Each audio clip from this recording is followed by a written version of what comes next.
اور سرکار کریم علیہ الصلوۃ والتسلیم کا یہ ارشاد تو بڑا مشہور ہے. حضور علیہ السلام نے فرمایا انا مدینۃ العلم، میں علم کا شہر ہوں، وعلی بابھا، اور علی اس کا دروازہ ہے. علی اس کا دروازہ ہے. حضرت علی رضی اللہ تعالیٰ عنہ کی طرف بہت سارے اقوال منسوب کر دیے جاتے ہیں. یہ جھوٹ ہے، 100% جھوٹ ہے. حضور علیہ الصلوۃ والسلام نے فرمایا کسی آدمی کے جھوٹا ہونے کے لیے یہ کافی ہے کہ وہ کسی بات کی تصدیق کے بغیر اس کو آگے پہنچا دے. مولا علی رضی اللہ تعالیٰ عنہ کے اقوال بڑے بڑے شاندار اور حکمت سے لبریز ہیں. کیوں نہ ہو کہ حضور علیہ السلام نے خود فرمایا میں علم کا شہر ہوں، علی اس کا دروازہ ہے. تو جو علم کا دروازہ ہے وہ علم کا بحر بے کراں ہے. علامہ سیوطی نے پورا ایک باب باندھا ہے جس میں حضرت علی مرتضیٰ رضی اللہ تعالیٰ عنہ کے حکمت سے لبریز فیصلے ہیں. عقل دنگ رہ جاتی ہے کہ مولا علی کو اللہ نے اتنا علم عطا فرمایا. لیکن اس کا مطلب یہ نہیں ہے کہ ایسے ہی ہماری طرف کوئی قول بھیج دے اور ہم اس کو آگے فارورڈ کر دیں. اس میں تصدیق ضروری ہے. اگر آپ کو 100% پتہ ہے کہ حضرت علی المرتضیٰ رضی اللہ تعالیٰ عنہ کا یہ قول ہے تو پھر اس کو آگے بھیجیں، وگرنہ نہیں بھیجنا چاہیے.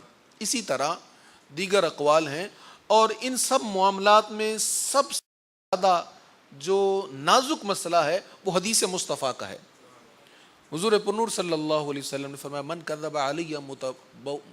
کذب علی متعمدا، جو میری طرف جان بوجھ کر جھوٹ منسوب کرتا ہے، میں نے کہا نہیں اور وہ کہتا حضور نے کہا ہے، میری طرف اس نے جھوٹ منسوب کر دیا، فلیتبوأ مقعدہ النار، وہ اپنا ٹھکانہ دوزخ میں سمجھے. اس کا ٹھکانہ دوزخ ہے. اب کسی اور کا قول اگر جھوٹ منسوب کر دیں تو وہ تو جھوٹ ہوگا، حضور کا قول اگر جھوٹ منسوب کر دیں تو یہ جھوٹ بھی ہے اور دوزخ میں جانے کا سبب بھی ہے. لہٰذا جب تک یہ تسلی نہ ہو، آپ کا پورا اطمینان نہ ہو کہ یہ حدیث مصطفیٰ ہے اور اس میں جو ریفرنس دیا گیا یہ واقعی یہی ہے، تب تک اس کو آگے فارورڈ نہیں کرنا چاہیے، نہ ہی اس کو لائک اور شیئر کرنا چاہیے. اس میں اگر وہ غلط ہوگا تو ہم اس گناہ میں شریک ہو جائیں گے. صحابہ کرام علیہم الرضوان نے بڑی احتیاط کی ہے. تابعین نے تبع تابعین، امام بخاری لمبا سفر کر کے گئے حدیث لینے کے لیے. ایک شخص کے بارے میں پتہ چلا اس کے پاس حضور علیہ السلام کی ایک حدیث ہے. بڑا سفر کیا، سفر کر کے اس کے پاس پہنچے تو دیکھا کہ وہ باہر کھیت میں ہے اور اپنے جانور کو بلانے کے لیے اپنی جھولی ایسے اوپر کی ہوئی ہے اور اس کو اشارہ کر رہا ہے جیسے جھولی میں چارہ ہوتا ہے.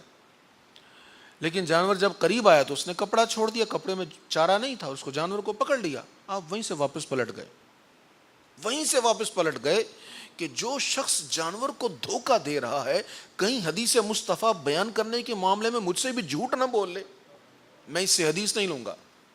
اور ہمارے ہاں کیا ہوتا ہے، ایسے پیجز اور ایسی آئیڈیز جس میں واہیات قسم کی چیزیں بھی ہوتی ہیں، ہر قسم کی چیزیں انٹرٹینمنٹ کے نام پر سب کچھ ہوتا ہے، اور اسی میں حدیثیں بھی آ جاتی ہیں. ہم اس کو جلدی سے لائک کر لیتے ہیں کہ چلو اتنے گناہ ہوئے گئے کہ نیکی کا کام بھی ہو جائے.